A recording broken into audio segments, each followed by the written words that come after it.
అందరికీ నమస్కారం అండి. ఇవాల్టి కథ చల్లటి సాయంత్రం వేళ ఇంటి ముందున్న ఉయ్యాల బల్ల మీద కూర్చొని ఉంది హేమ. నిత్యం ఆ ఉయ్యాలకు సంబంధించిన చిన్ననాటి జ్ఞాపకాలు నెమరు వేసుకుంటూ సరదాగా ఉండే హేమకి ఇప్పుడు అవన్నీ చెరిగిపోయి కేవలం చేదు అనుభవాలు, మనోవేదన మాత్రమే మిగిలాయి. దానికి కారణం 3 నెలల క్రితం పరిచయమైన వరుణ్ మరియు అతని కుటుంబం. జానకి, పరందామయ్య గారు ఫోన్ చేశారు. ఈ ఆదివారం మంచి రోజంట, పెళ్లి చూపులు ఆ రోజు పెట్టుకోవచ్చు అన్నారు. రాత్రి భోజనాల వేళ భార్యని ఉద్దేశించి అన్నారు రఘురామ్ గారు. ఆదివారం అయితే మరీ మంచిది, మన హేమకి కూడా సెలవు రోజే కదా, అలాగే చేద్దాం. గదిలో ఉన్న హేమకి తల్లి మాటలు వినపడుతున్నాయి. తన జీవితంలో జరిగే మొదటి పెళ్లి చూపులు ఇది. ఆనందంతో పాటు రకరకాల ఆందోళనలు కూడా మెదడును చుట్టుముడుతున్నాయి. పెళ్లి చూపులలో ఎలా ఉండాలి, ఎలా మాట్లాడాలి, అసలు తనను మాట్లాడిస్తారా? తండ్రి చూపించిన ఫోటోలోని అబ్బాయి బాగానే ఉన్నాడు, కానీ అతడికి తాను నచ్చుతుందా? ఇలాంటి ఆలోచనలతో ఆ రాత్రి హేమకు కలత నిద్ర పట్టింది. ఆదివారం రానే వచ్చింది. అంతా రఘురామ్ గారింట్లో సమావేశమయ్యారు. లోపల గదిలో ఒంటరిగా ఉన్న హేమ గుండె అతివేగంగా కొట్టుకుంటుంది. ఎన్నో విషయాలు మాట్లాడాలని సిద్ధం చేసుకున్నా ఆమెకు ఆ క్షణం మౌనమే తోడయ్యింది. హాల్లో ఏవేవో సంభాషణలు జరుగుతున్నా కూడా ఆమెకు మాత్రం తన ఊపిరి తప్ప ఏమీ వినపడటం లేదు. నా పేరు గోపాలరావు, ఈమె నా శ్రీమతి సావిత్రి, నా పెద్ద కొడుకు విజయ్, పెద్ద కోడలు సంగీత, వీడు మా చిన్న కొడుకు వరుణ్. ఈ అబ్బాయి కోసమే ఈ పెళ్లి చూపులు అని గోపాలరావు గారు తన కుటుంబాన్ని పరిచయం చేస్తూ అన్నారు. పరిచయ కార్యక్రమాలు, కుశల ప్రశ్నలు అయ్యాక అమ్మాయిని పరిచయం చేయాలని జానకి లోపలికి వెళ్ళింది. తల్లి రావటంతో హేమ గట్టిగా ఊపిరి పీల్చుకొని నిదానంగా హాల్లోకి అడుగులు వేసింది. మా అమ్మాయి హేమలత, పరిచయం చేశారు రఘురామ్ గారు. నమస్కారం అండి. వరుణ్ తల్లిదండ్రుల్ని ఉద్దేశించి హేమ పలికిన మొదటి మాట. అందరికీ కాఫీలు అందించిన అనంతరం తండ్రి పక్కనకు వచ్చి కూర్చుంది. తన గురించి తండ్రి చెప్తూ ఉన్నారు. హేమకి మాత్రం దించిన తల ఎత్తబుద్దవ్వలేదు. కాఫీ గ్లాసులు, చీరకట్టు, తల దించటం ఇవన్నీ సినిమాలో చూపించే ఓవర్ యాక్షన్ అని అనుకునే హేమకి అది అంతా యాదృచ్ఛికమని అప్పుడే అర్థమైంది. అందరి మధ్యలోకి వచ్చిన పావుగంట తర్వాత, అది కూడా అతి కష్టం మీద, తన కళ్ళద్దాల అంచు నుండి చాటుగా అరక్షణం పాటు వరుణ్ణి చూసింది. లేత నీలం రంగు చారల చొక్కా వేసుకున్న వరుణ్ చాలా హుందాగా ఉన్నాడు. పిల్లలిద్దరినీ మాట్లాడుకొనిద్దాం అన్న పెద్దలు అనటంతో వరుణ్, హేమలు బయట ఉన్న ఉయ్యాల బల్ల మీద చేరారు. హేమకు పెద్ద భారం తగ్గినంత ప్రశాంతంగా ఉంది. కేవలం తను వరుణ్ మాత్రమే ఉండటంతో ఇది వరకున్న భయం, బిడియం, మొహమాటం దూరమయ్యాయి. వరుణ్ ఎడమవైపు చివర్న కూర్చుంటూ హేమని చిరునవ్వుతో పలకరించి చుట్టూ చూడసాగాడు. అతడు కూడా తనలాగే మొహమాట పడుతున్నాడని అర్థం చేసుకున్న హేమ మరో చివర్న కూర్చుంటూ, హాయ్, నా పేరు హేమ, మీ ఫోటోని వారం క్రితమే చూశాను అంది. హాయ్, నేను వరుణ్, ఆ ఫోటో 6 నెలల క్రితందిలేండి నవ్వేస్తూ అన్నాడు వరుణ్. ఫోటోలో కంటే ప్రత్యక్షంగానే బాగున్నాడు అని హేమ అనుకుంటూ, ఎక్కడ జాబ్ చేస్తున్నారు మీరు, ఏ ఊర్లో అని అడిగింది. హెచ్సిఎల్లో అండి, హైదరాబాద్లో చేస్తున్నాను. ప్రస్తుతం వర్క్ ఫ్రమ్ హోమే నడుస్తుంది. కాలేజీ రోజుల నుండి 6 ఏళ్లుగా హైదరాబాద్లోనే ఉన్నాను. ఇంకా తన కుటుంబం గురించి, స్నేహితుల గురించి, అభిరుచుల గురించి ఎన్నో విషయాలు చెప్పుకొచ్చింది హేమ. హేమ మాటలు వరుణ్కి చాలా ఉపశమనాన్నిచ్చాయి. తను కూడా బదులిస్తూ తన దినచర్య, అలవాట్ల గురించి వివరించాడు. అలా వాళ్ళిద్దరూ దాదాపు అరగంట పైగా మాట్లాడుకున్నారు. నిజం చెప్పనా హేమ, పెళ్లి చూపులంటే ఏదో వస్తాం, చూసుకుంటాం, వెళ్ళిపోతాం అనుకున్నా, కానీ మీరు ఇంతసేపు మాట్లాడతారని నేను ఊహించలేదు. నాకు కూడా ఎలా మొదలు పెట్టాలో, ఏం మాట్లాడాలో అని భయపడుతూనే వచ్చాను, కానీ మీరు నాలో కొత్త ధైర్యం నింపారు అని మనస్ఫూర్తిగా అన్నాడు వరుణ్. నాకు మాత్రం కొత్త వ్యక్తితో మాట్లాడినట్లు అనిపించలేదు. అంతా మంచి జరగాలని అనుకుందాం అని హేమ చెప్తుండగా లోపల నుండి నవ్వులు వినిపించేసరికి ఇక లోపలికి వెళ్దామా అని వరుణ్ అనటంతో అయిష్టంగానే అతడిని అనుసరించింది. మరి కొంతసేపు మాట ముచ్చట్లు అయ్యాక గోపాలరావు గారు ఏ విషయము మళ్ళీ కబుర్ చేస్తామని అంతా సెలవు తీసుకున్నారు. 3 రోజుల అనంతరం రఘురాం గారు పరుగులాంటి నడకతో కూతురు దగ్గరికి వచ్చి, హేమా, నువ్వు వాళ్ళకి నచ్చావంట, మనతో సంబంధం వాళ్ళకి సమ్మతమే అంట. హేమకి కూడా వరుణ్ నచ్చాడని తెలుసుకున్న రఘురాం గారింట్లో పెళ్లి సందడి మొదలైంది. కానీ నిశ్చితార్థానికి మరో 3 నెలల్లో ముహూర్తాలు లేనందున అంతా ఎదురు చూడాల్సి వచ్చింది. పెద్దల అంగీకారంతో వరుణ్, హేమలు ఫోన్లో మాట్లాడుకోవటం మొదలుపెట్టారు. హేమ, పెళ్ళైనా కూడా మా అన్నయ్య నేను కుటుంబంతో పాటు ఉమ్మడిగా ఉండాలనేదే మా కోరిక. వేరే కాపురం, విడిగా ఉండటం అనే ఆలోచన మాకు లేదు. హేమకి కూడా తనకు కాబోయే అత్తగారు, తోడికోడలు నిదానస్తులుగానే అనిపించి తనకి కూడా అందరితో ఉండటం ఇష్టమే కనుక వరుణ్ చెప్పిన దానికి అభ్యంతరం చెప్పలేదు. వరుణ్ 10 నిమిషాలాగి మళ్ళీ ఫోన్ చేశాడు. హేమ, ఇద్దరం ఉద్యోగాలు చేస్తున్నాము, చివరికి ఇద్దరం అలసిపోతాం. నువ్వు కొన్నాళ్ళు ఉద్యోగం మానేస్తే మనకంటూ కొంత సమయాన్ని కేటాయించుకోగలం. నేను చెప్పేది కొంచెం శాంతంగా ఆలోచించి నీ అభిప్రాయం చెప్పు అని ముగించాడు. అంతవరకు హుషారుగా మాట్లాడిన హేమకి వరుణ్ మాటలతో గుండె అదిరిపోయింది. వేరే వేరే నగరాల్లో ఉండి ట్రాన్స్ఫర్ల కోసం ఎదురు చూస్తున్నా కూడా ఎంతో ఓపికగా కలిసిమెలిసి ఉంటున్న తన కొలీగ్స్ని చూస్తూనే ఉంది. వరుణ్ది తనది ఒకే ఊర్లో ఆఫీస్ కాబట్టి ఉద్యోగం విషయంలో ఎటువంటి అభ్యంతరం చెప్పరు అనే తాను నమ్మింది. ఇప్పుడు వరుణ్ చెప్పిన మాటలకు హేమ కలవరపడుతుంది. కానీ ఆలోచిస్తే అతను చెప్పిన మాటలు కూడా సబబుగానే తోచింది హేమకి. ఇన్నేళ్ళు ఇష్టమో కష్టమో చేసింది. కొన్నాళ్ళు ఇంటి పట్టున ఉండి వరుణ్తో సమయం గడుపుతూ అతని ప్రేమని పొందవచ్చని ఒక నిర్ణయానికి వచ్చింది. అదే విషయాన్ని వెంటనే వరుణ్కి తెలియజేసింది. నువ్వు నిజంగా నాకు బాగా నచ్చేశావు హేమా, ఇంత తేలిగ్గా ఒప్పుకుంటావు అనుకోలేదు. నువ్వు ఖచ్చితంగా మా ఫ్యామిలీతో తేలిగ్గా కలిసిపోగలవు. అతని మాటల్లో మొదటిసారి తన మీద అభిమానంతో కూడిన ప్రేమ కనిపించేసరికి హేమ చాలా ఆనందపడింది. ఆ తర్వాత వరుణ్ తల్లి సావిత్రి మాట్లాడుతూ, ఎలా ఉన్నావు హేమా? ఏమంటున్నాడు మా వాడు? నీకు వాడి ఫోటో కావాలని తెగ ఆరాటపడ్డావంట. వాడు నవ్వితే బాగుంటాడని కూడా అన్నావంట. బాగానే అలవాటయ్యాడనమాట మా అబ్బాయి నీకు. అసలు సంగతి ఏంటంటే మా అన్నయ్య గారి కుటుంబం నిన్ను చూడాలి అనుకుంటున్నారు. పెళ్లి చూపుల రోజు కుదరలేదు. అందుకే ఈ ఆదివారం నాడు వాళ్ళని తీసుకొని మీ ఇంటికి వస్తాము. ఇందాకే మీ నాన్నగారికి ఈ విషయం చెప్పాము. మరి ఉంటానేం? ఆదివారం రోజు కలుద్దాం. మర్చిపోయాను, ఆ రోజు ఎరుపు రంగు చీర కట్టుకో, నాకు ఒకలాంటి సెంటిమెంట్ అది అని చెప్పి ఫోన్ కట్ చేసింది. ఆవిడ మాటలకు హేమ కొంచెం ఇబ్బంది పడ్డా తనకి వరుణ్ణి మరోసారి చూసే అవకాశం రాబోతుందని తెలిసి తెగ సంబరపడిపోయింది. ఆ మరుసటి రోజంతా హేమ కాబోయే అత్తగారు చెప్పినట్టు ఎర్రచీర సిద్ధం చేసుకోవటంలో మునిగిపోయింది. ఆదివారం నాడు సుమారు 10-15 మంది రావచ్చని రఘురాం కుటుంబం భావించారు. కానీ ఆశ్చర్యం, 5 కార్లతో 30 మంది పైగా వచ్చారు. సావిత్రి గారు హేమ దగ్గరకు వచ్చి, చూడమ్మాయ్, అందరికీ నమస్కారం పెట్టు. నీకేం భయం లేదు. అదేంటి ఈ బొట్టు ఇలా పెట్టావు? కాస్త చిన్నదిగా ఉండాలి. ఈ చెవి చుమ్కాలు కొంచెం పెద్దవి వేసుకోవాల్సింది. సరే పోనీలే, వాళ్ళు వచ్చేశారు, వెళ్దాం పదా అని కూడా తీసుకువెళ్ళింది.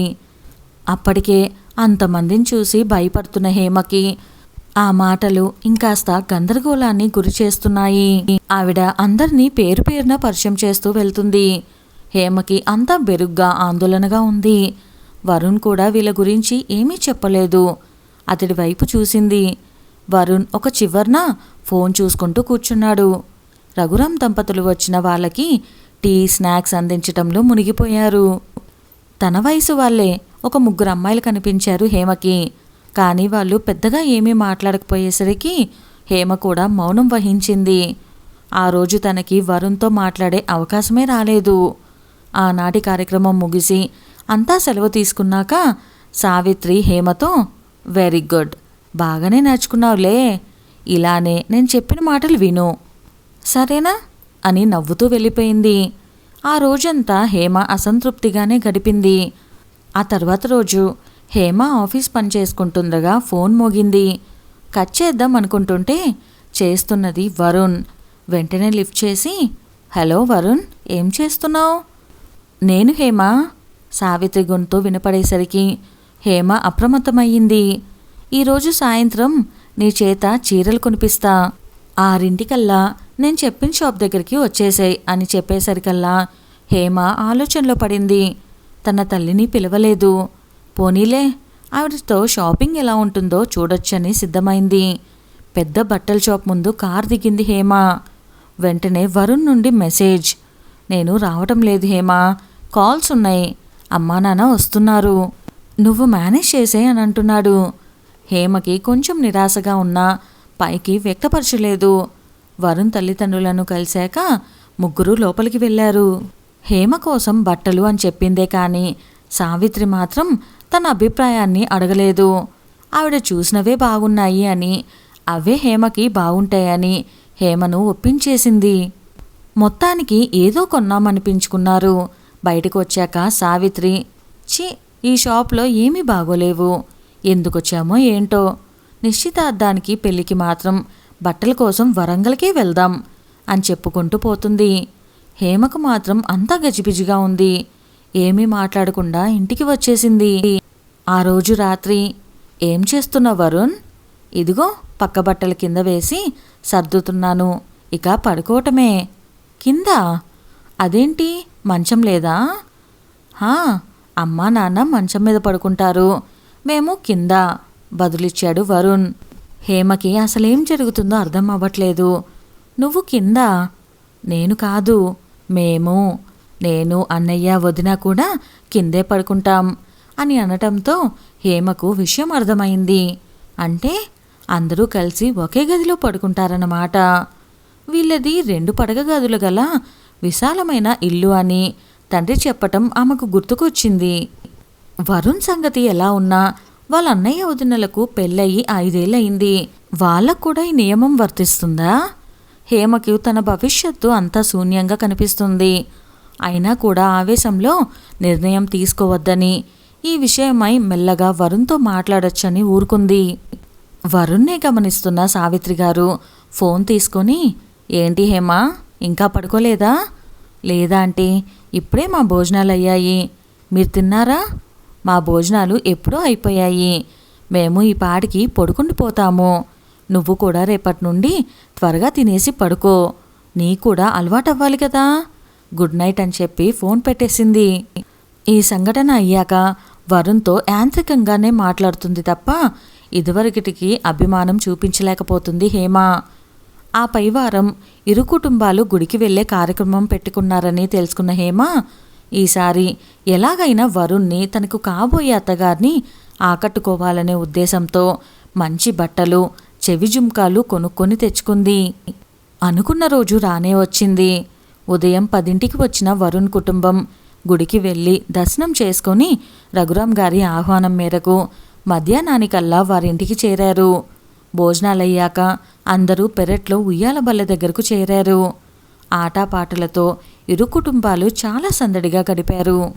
సాయంత్రం టీ, పలహారాలు కూడా ముగించుకొని గోపాలరావు గారి కుటుంబం సెలవు తీసుకున్నారు. సరదాగా గడిచిపోయిన ఆ రోజును తలుచుకొని హేమ గతంలో జరిగిన గందరగోళాన్ని మర్చిపోయింది.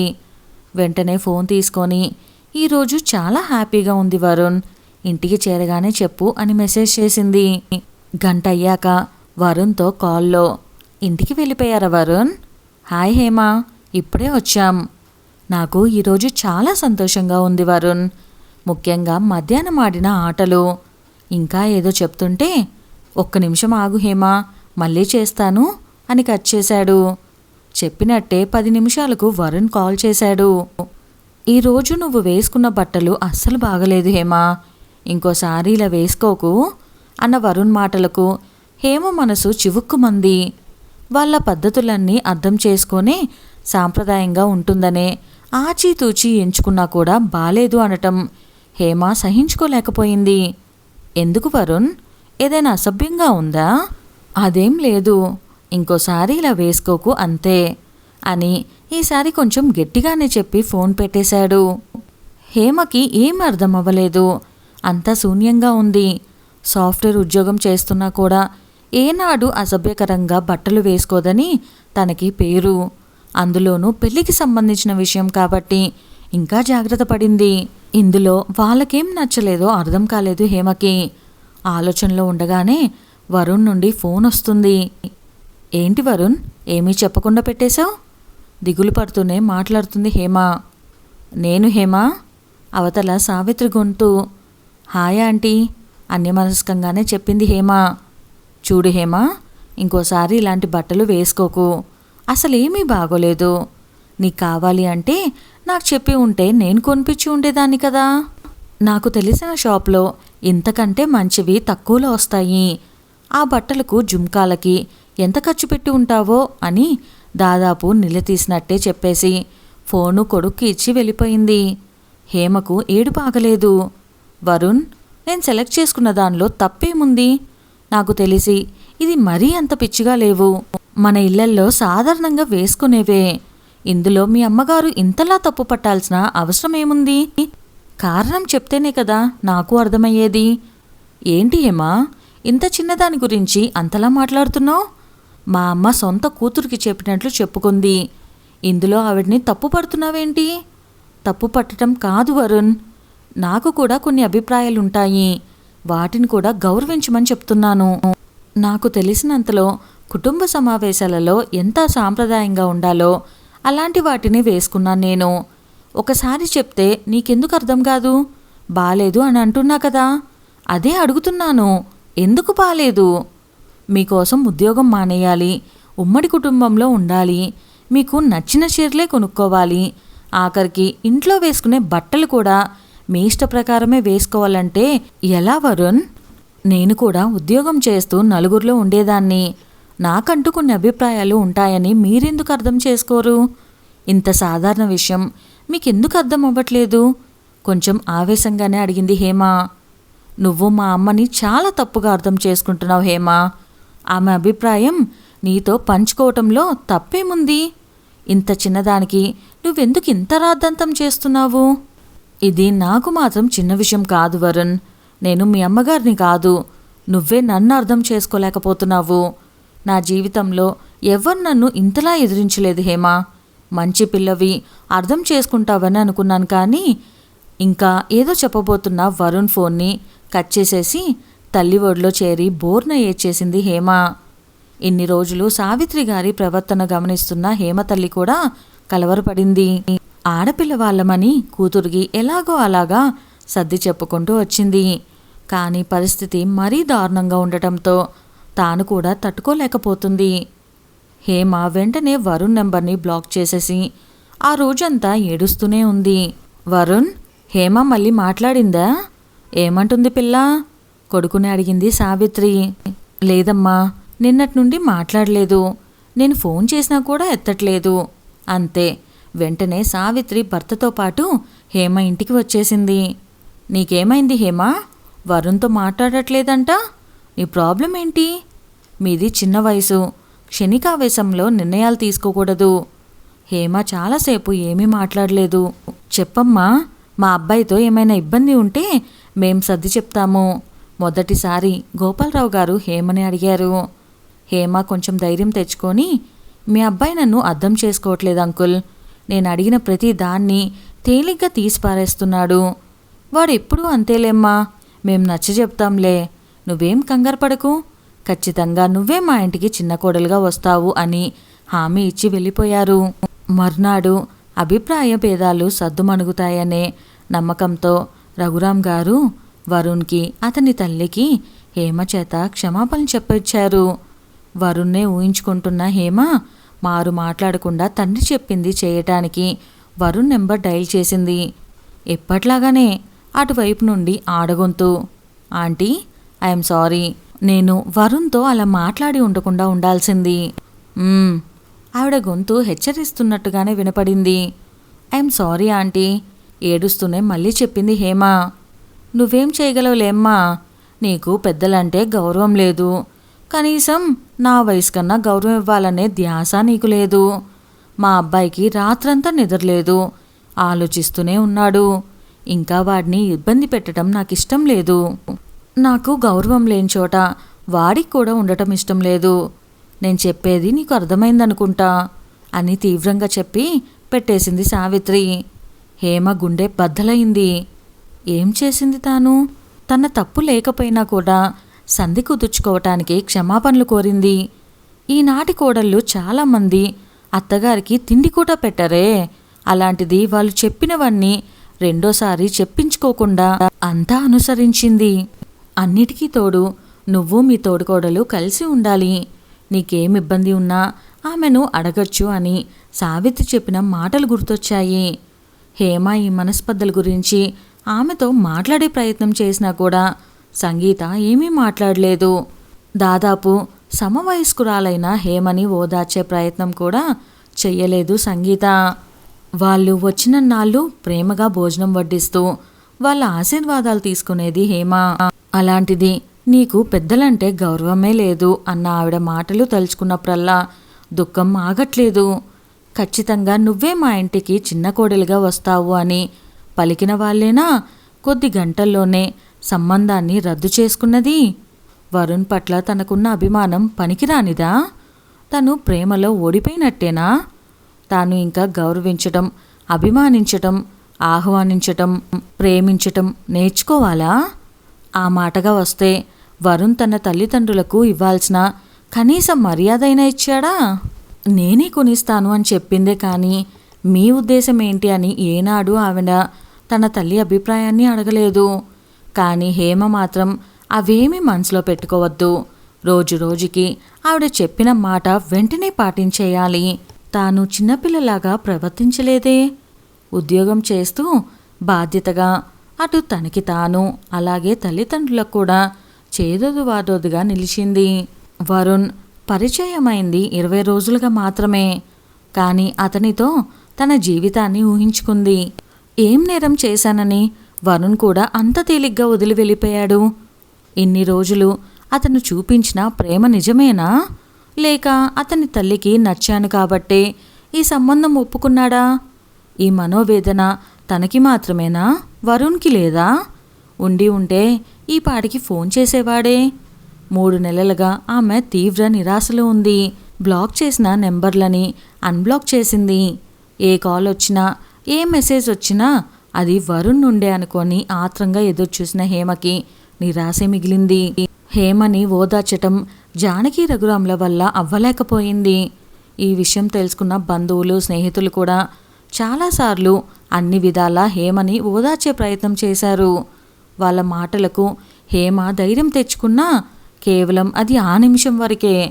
వీళ్ళంతా ఆమె మనసుకు తగిలిన గాయం తాలూకా రక్త ప్రవాహాన్ని ఆపగలిగేవారే కానీ మచ్చ మాత్రం అలాగే ఉండిపోయింది. ఆనాడు వీళ్లతో పాటు వచ్చిన ఆ 30 మందికి కూడా ఈ విషయం తెలిసే ఉంటుంది. కానీ ఏ ఒక్కరు కూడా హేమని ఓదార్చే ప్రయత్నం చేయలేదు. బాధాకరమైన విషయం ఏంటంటే సంబంధం కుదిర్చిన పరందామయ్య గారు కూడా హేమదే తప్పు అన్నట్లు మాట్లాడేసరికి ఆమె మనసు విరిగిపోయింది. మనం ఏదిస్తే అదే తిరిగి వస్తుంది అంటారు. హేమ మనస్ఫూర్తిగా అభిమానించింది.